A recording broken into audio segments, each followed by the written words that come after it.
tiadanya keadilan di tanah Papua. Itu masalah utama. Oke? Atas semua peristiwa pelanggaran HAM yang terjadi, dilakukan tindakan penyelesaian hingga tuntas. Dan kita bertekad memberantas korupsi sampai ke akar-akarnya. Kita ingin membangun Indonesia yang hebat dengan SDM yang unggul. Tapi apakah kita sudah memperhatikan mereka? Tentu kemajuan yang selama ini ada, mesti kita lakukan jauh lebih cepat. Lebih satset.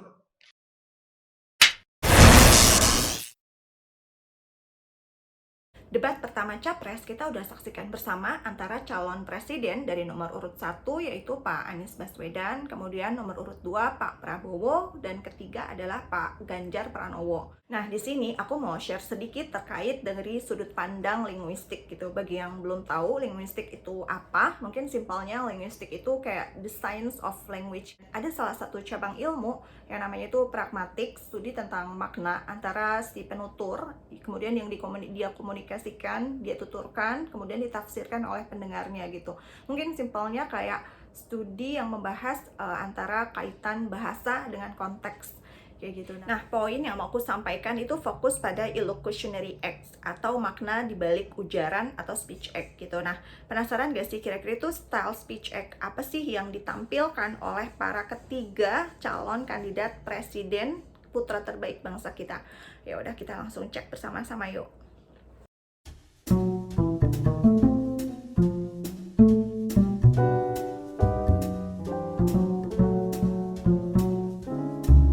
Negara hukum menempatkan hukum sebagai rujukan utama untuk memastikan hadir rasa keadilan, memberikan kebermanfaatan, dan memberikan kepastian kepada semua. Ini harus dipegang teguh oleh pemegang kekuasaan, baik yang di puncak dan seluruh jajaran. Tapi apa yang terjadi? Banyak aturan ditekuk sesuai dengan kepentingan yang sedang memegang kekuasaan. Apakah ini akan diteruskan? Tidak. Ini harus diubah. Betapa pada hari-hari ini tatanan ketika kita menyelenggarakan pemerintahan sering tidak sesuai dengan prinsip-prinsip hukum yang kita pegang. Karena itulah kami melihat perubahan ini harus kita kembalikan. Negara ini adalah negara hukum, bukan negara kekuasaan. Pada saat ini, kalau kita lihat hukum itu harusnya tegak begini. Inilah hukum. Dalam kenyataannya, dia bengkok. Dia tajam ke bawah, dia tumpul ke atas. Dan kondisi ini tidak boleh didiamkan, tidak boleh dibiarkan, dan harus berubah. Karena itu kita mendorong perubahan. Dan bila kita saksikan hari ini, ada satu orang milenial bisa menjadi calon wakil presiden. Tetapi ada ribuan milenial, generasi Z yang peduli pada anak-anak bangsa, yang peduli pada mereka yang termarginalkan. Ketika mereka mengungkapkan pendapat, ketika mereka mengkritik pemerintah, justru mereka sering dihadapi dengan kekerasan, dihadapi dengan benturan, dan bahkan gas air mata. Apakah kondisi ini akan dibiarkan? Tidak, kita harus lakukan perubahan. Dalam mengungkapkan visi misinya, Pak Anies ini clear sekali ya bahwa banyak sekali ujaran direktif, artinya beliau mengajak audiens dan masyarakat Indonesia pada umumnya untuk berada di perahu yang sama, mengusung perubahan seperti itu. Karena ya beliau melihat terkait dengan nilai-nilai demokrasi dan prinsip-prinsip hukum yang sudah tidak sesuai lagi dengan tatanan di dalam negara gitu. Dan juga beliau melihat bahwa hukum di Indonesia saat ini tuh berada di persimpangan, sehingga perlu dikembalikan di tempat yang semestinya gitu, dimana ya hukum ini harus berada di tempat tertinggi, bukan dikuasai oleh penguasa. Masalahnya bukan kekerasan. Karena ketika bicara kekerasan di Jakarta aja ada 3 pandangan. Ada yang menganggap ini terorisme, ada yang menganggap ini separatisme, ada yang menganggap ini kriminal. Di kita aja di Jakarta ada perbedaan pandangan. Apa masalah utamanya? Masalah utamanya adalah tiadanya keadilan di tanah Papua. Itu masalah utama. Jadi caranya bagaimana? 1, atas semua peristiwa pelanggaran HAM yang terjadi, dilakukan tindakan penyelesaian hingga tuntas. Oke? Yang kedua, mencegah terjadinya pengulangan dengan memastikan semua yang bekerja di Papua memahami bahwa yang harus dihadirkan bukan tidak ada kekerasan tapi keadilan. Yang ketiga, melakukan dialog dengan semua secara kopartisipatif. Terima kasih. Pelayanan pemerintah itu tidak ada yang baru. Semua yang dilayani pemerintah itu hal yang berulang. Jadi kalau disebut masalah itu pasti pernah terjadi sebelumnya, pasti berulang. Lalu apa yang dikerjakan? Kami buat ketika dulu di Jakarta namanya Jaki. Jaki adalah sebuah super apps yang membuat setiap pelayanan ada ukurannya. Contoh, bila lapor pohon tumbang, maka kami memberikan arahan kepada jajaran berapa jam harus beres. Ketika dikatakan ada laporan tentang peristiwa X, maka berapa waktunya harus beres. Semua ukuran pelayanan dibuat transparan. Lalu publik yang melapor tahu persis, saya lapor kapan, harus selesai kapan. Dengan begitu standarisasi akan bisa terjadi. Terima kasih. Kemudian saat sesi perdebatan, beliau seringkali mengungkapkan ujaran yang bersifat representatif atau asertif gitu, dimana orientasi ungkapan ini adalah terhadap suatu kebenaran gitu, sehingga kalimat beliau itu dibangun atas dasar fakta-fakta atau realita atau fenomena yang betul-betul terjadi seperti itu. Kemudian beliau paparkan case by case-nya, lalu mengusulkan gagasannya harus bagaimana untuk penyelesaiannya gitu. Jadi beliau ini tipe yang bicara tuh yang memang atas dasar fakta dan realita atau hasil pengamatan yang mendalam. Jadi tidak asal bunyi gitu.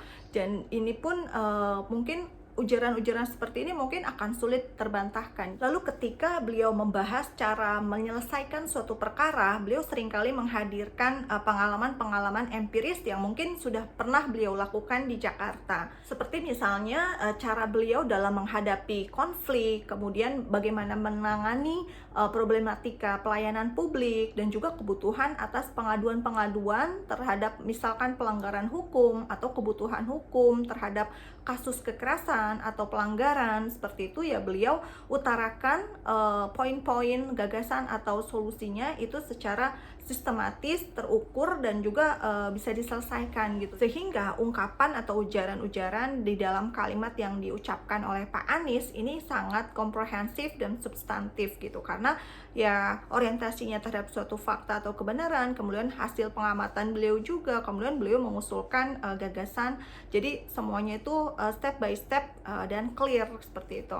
Dan kalau menurut aku pribadi, sebetulnya yang beliau sampaikan saat debat kemarin, aku juga cukup amazed gitu, karena beliau ini menurutku ya, ini cukup berani dalam menyenggol istilahnya pemerintahan yang saat ini sedang berkuasa gitu. Dan sebagai satu-satunya kubu yang mengusung tema perubahan, menurutku sih beliau ini sangat berani dan percaya diri dalam mengkritik kondisi-kondisi yang terjadi di pemerintahan saat ini yang perlu diperbaiki. Dan menurut aku tuh ini nyalinya menurut aku cukup besar ya, karena aku aja yang nonton tuh kayak deg-degan gitu dengar kalimat-kalimat beliau. Dan kalau beliau terpilih sebagai presiden gitu, kalau aku sih penasaran ya, apakah tindakannya bisa lebih berani daripada kata-kata yang beliau ucapkan begitu.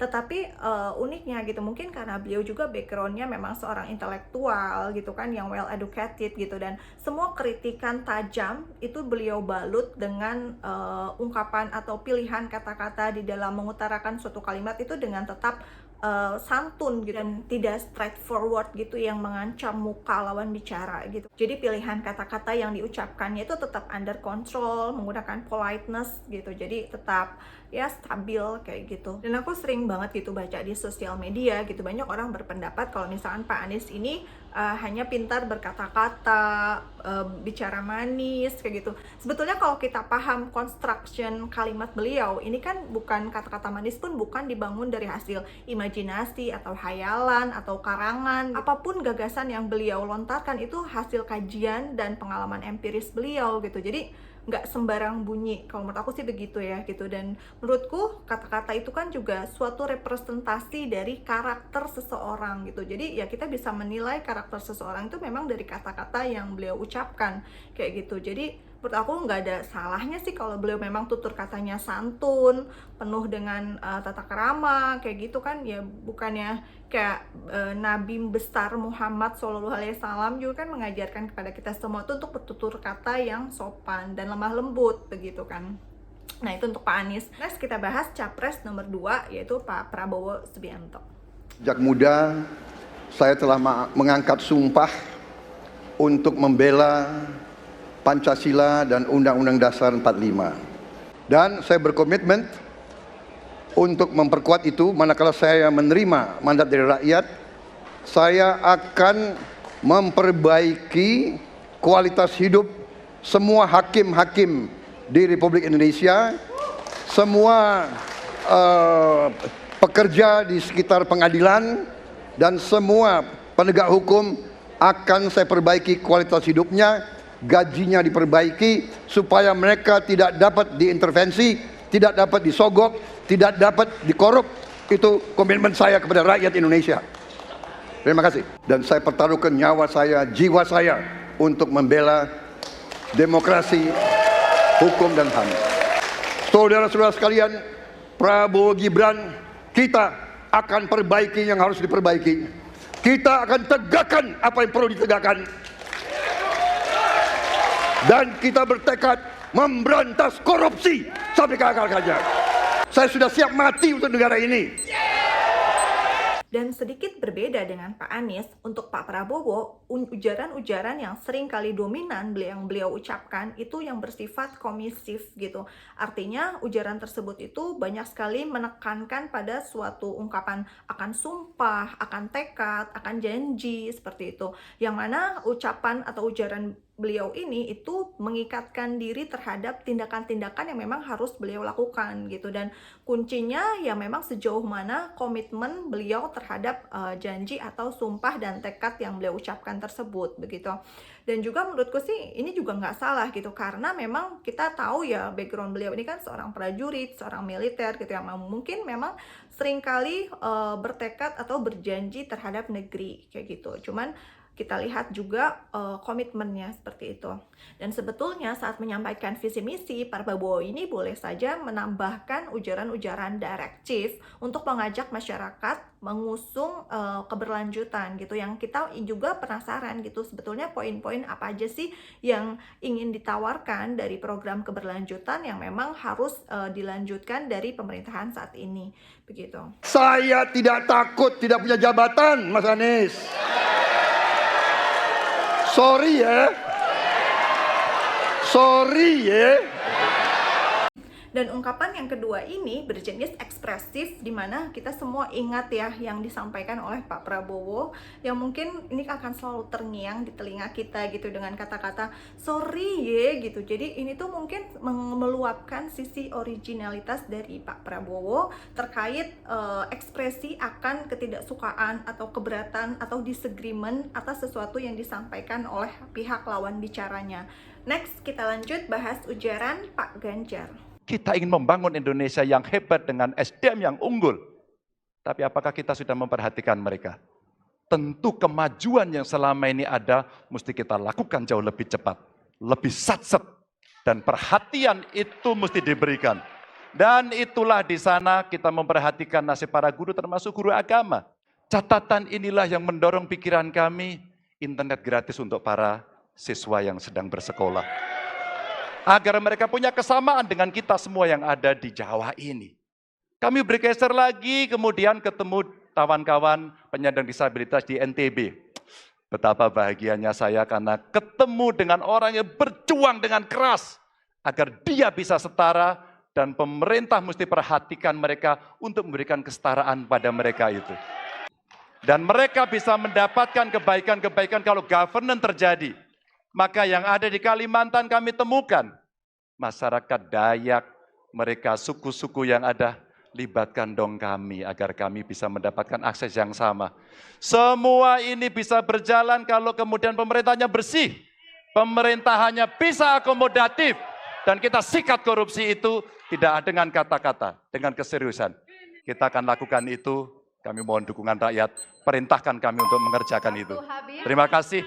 Tipe speech act yang sering sekali muncul di dalam ujaran Pak Ganjar itu adalah tipe directives gitu, dimana dalam bentuk memerintahkan, menawarkan, memberikan nasihat, memotivasi, seperti itu. Ujaran directives itu bisa kita lihat dari kalimat yang beliau sampaikan, seperti misalnya ingin menawarkan Indonesia hebat dengan menciptakan SDM yang unggul, kemudian beliau ingin melakukan segala kemajuan dengan lebih satset, lalu beliau pun menginstruksikan agar dilakukan internet gratis, dan kemudian beliau pun bercerita ketika berkunjung ke NTB, di sana terdapat ada penyandang disabilitas yang butuh kesetaraan. Kemudian beliau langsung menginstruksikan kepada pemerintah agar dibuat kesetaraan tersebut. Dan kemudian ketika berkunjung ke Kalimantan, di mana di sana butuh sekali pembangunan dan beliau ingin dirinya dilibatkan, seperti itu. Dan juga semua perbaikan ini bisa terjadi jika good governance itu segera dilakukan gitu. Jadi beliau pun menginstruksikan hal tersebut, dan di akhir gitu beliau juga menyampaikan agar semua perbaikan atau kemajuan yang dibutuhkan, beliau memohon pada rakyat Indonesia agar melibatkan dirinya, agar dipilih, seperti itu, supaya tujuan bisa dicapai. Nah, itulah tadi typical speech act yang ditampilkan oleh para capres kita. Dan semuanya itu punya poin plusnya masing-masing dan keunikannya masing-masing juga gitu. Dan untuk perkara speech act ini bukanlah hal yang bisa kita remehkan gitu, karena di setiap ujaran akan selalu terkandung makna. Apalagi buat seorang politician, speech act ini penting sebagai tools yang bisa dia manfaatkan begitu. Dan politisi yang sukses harus punya integritas dan juga mampu menyeimbangkan image yang dia bangun dengan image yang dihasilkan dari masyarakat begitu. Dan kuncinya ya memang pentingnya akan kompetensi speech act tersebut dalam meyakinkan, mengutarakan visi misi, dan juga mendapatkan keyakinan dari masyarakat agar mereka mau memilihnya. Semoga kita semua bisa memilih dengan cerdas dan tepat siapa capres yang harus kita coblos, karena ini betul-betul menentukan masa depan Indonesia. Sekian sharing yang bisa aku sampaikan, semoga bermanfaat.